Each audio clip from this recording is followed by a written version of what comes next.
अभी हाल ही में मुंबई के एक लोकसभा मतदान केंद्र में जो वोटों की गिनती हो रही थी, उस समय जो एक घटना घटी थी 4 जून को, जिसके बारे में 14 जून को पुलिस ने एक एफआईआर दर्ज कराया है। बहुत सारे प्रश्न यहाँ से उपस्थित होते हैं। पहला प्रश्न कि काउंटिंग सेंटर में मोबाइल फ़ोन किसने लाने दिया, कैसे आया, उस मोबाइल फ़ोन का उपयोग किस लिए किया जा रहा था, बाहर से संवाद रखा जा रहा था, बाहर के लोगों से बातचीत हो रही थी। जो उम्मीदवार विजयी घोषित किया गया है उसके नज़दीकी रिश्तेदार थे। साथ ही में जो नई बात आई कि मोबाइल फ़ोन का ओटीपी जनरेट करने के लिए उपयोग होता है और उस ओटीपी से इलेक्ट्रॉनिक वोटिंग मशीन खोले जाते हैं, ये सब नई बातें हैं। ये कहाँ से ओटीपी वगैरह की बात आई थी?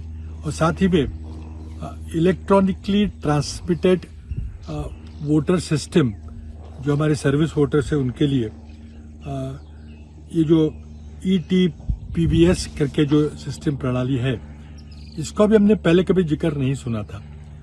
तो कई सारी समस्याएं हल होती है। एफआईआर की जो कॉपी है उसको प्रकट नहीं किया गया, उसको गुप्त रखा गया है। अब ये खबर सिर्फ मुंबई तक सीमित नहीं है, ये पूरी वैश्विक खबर बन गई है। इलॉन मस्क जो एक बहुत बड़े जाने पहचाने तकनीकी विशेषज्ञ है, जो आर्टिफिशियल इंटेलिजेंस पे बड़ा सारा काम करते हैं, उन्होंने इलेक्ट्रॉनिक वोटिंग मशीन पे प्रश्न चिन्ह उठाया है कि कोई भी इलेक्ट्रॉनिक मशीन हैक होती है।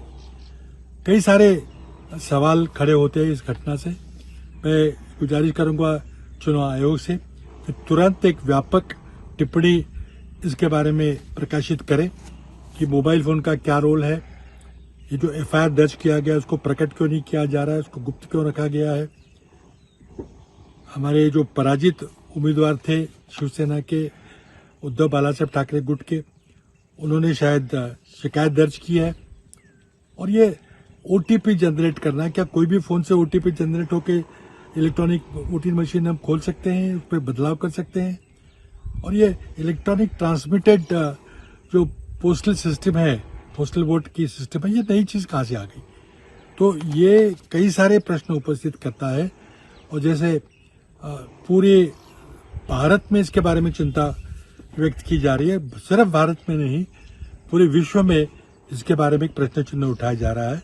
मैं समझता हूं कि चुनाव आयोग को तुरंत सभी दिल्ली में केंद्र के विपक्षी दलों को बुलाकर एक मीटिंग लेनी चाहिए, एक व्यापक ज्ञापन देना चाहिए कि क्या हुआ क्या है, और इसकी पारदर्शिता से जांच हो और जो दोषी है उस पर कार्रवाई हो, और शायद पूरी चुनाव प्रक्रिया को स्थगित किया जाए और जो शिवसेना का जो इलेक्शन पिटीशन है उसको तुरंत उसकी जांच हो। अभी इलेक्शन पिटीशन शायद अभी दाखिल होने वाला है। तो ये बहुत चिंता का विषय है, चुनाव आयोग की जिम्मेदारी से बच नहीं सकती।